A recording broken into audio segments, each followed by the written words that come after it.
Bienvenue sur ma chaîne YouTube où nous plongeons dans le monde fascinant des plus grands tueurs de l'histoire. Aujourd'hui, nous allons explorer l'affaire Ted Bundy. Plongeons dans les sombres méandres de l'esprit de l'un des tueurs en série les plus notoires de l'histoire moderne et examinons de près comment il a réussi à échapper à la capture pendant si longtemps.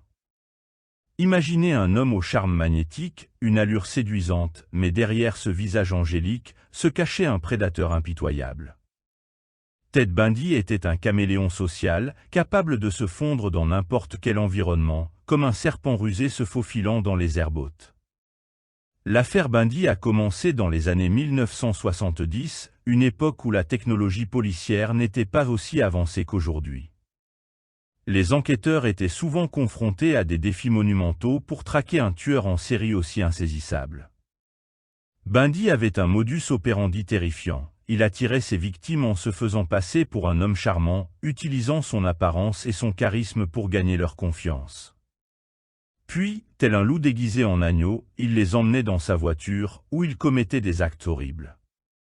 Ce qui rendait Bundy si difficile à capturer, c'était sa capacité à changer d'identité comme un acteur change de rôle. Il utilisait des déguisements, des mensonges et une manipulation psychologique pour échapper aux suspicions des autorités. Il était un véritable maître de l'évasion, naviguant habilement entre les mailles du filet de la justice. Les enquêteurs étaient constamment un pas derrière Bundy, comme des détectives sur la piste d'un fantôme insaisissable. Mais malgré ses tentatives pour effacer ses traces, des preuves commençaient à s'accumuler contre lui. Des témoins avaient vu des choses, des empreintes avaient été trouvées, et les autorités commençaient à assembler les pièces du puzzle. Les premiers indices sérieux contre Bundy sont apparus en 1974, lorsqu'il a été arrêté pour la première fois. La police l'avait arrêté pour conduite imprudente, mais les agents ont remarqué des objets suspects dans son véhicule. Malheureusement, à l'époque, les preuves n'étaient pas suffisantes pour le lier à des crimes plus graves.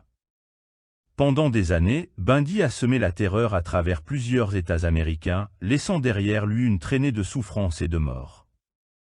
Les États de Washington, de l'Oregon, de l'Utah et de la Floride étaient tous témoins de ces crimes horribles.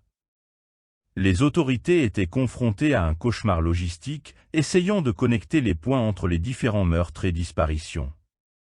Mais finalement, en 1978, sa course folle a pris fin lorsque la police l'a appréhendé alors qu'il tentait de fuir.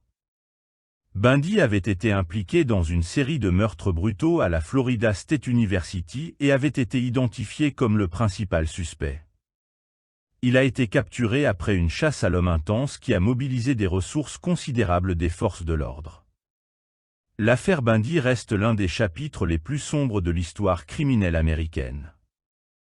Elle met en lumière les failles du système judiciaire de l'époque et souligne l'importance cruciale de la coopération entre les forces de l'ordre pour traquer les criminels les plus dangereux. Alors que Ted Bundy a finalement payé le prix de ses actes devant la justice, son héritage sinistre continue de hanter notre conscience collective, nous rappelant que le mal peut se cacher derrière le visage le plus charmant. C'était notre plongée dans les sombres secrets de l'affaire Ted Bundy. Restez vigilants mes amis, car le danger peut parfois se cacher là où on l'attend le moins.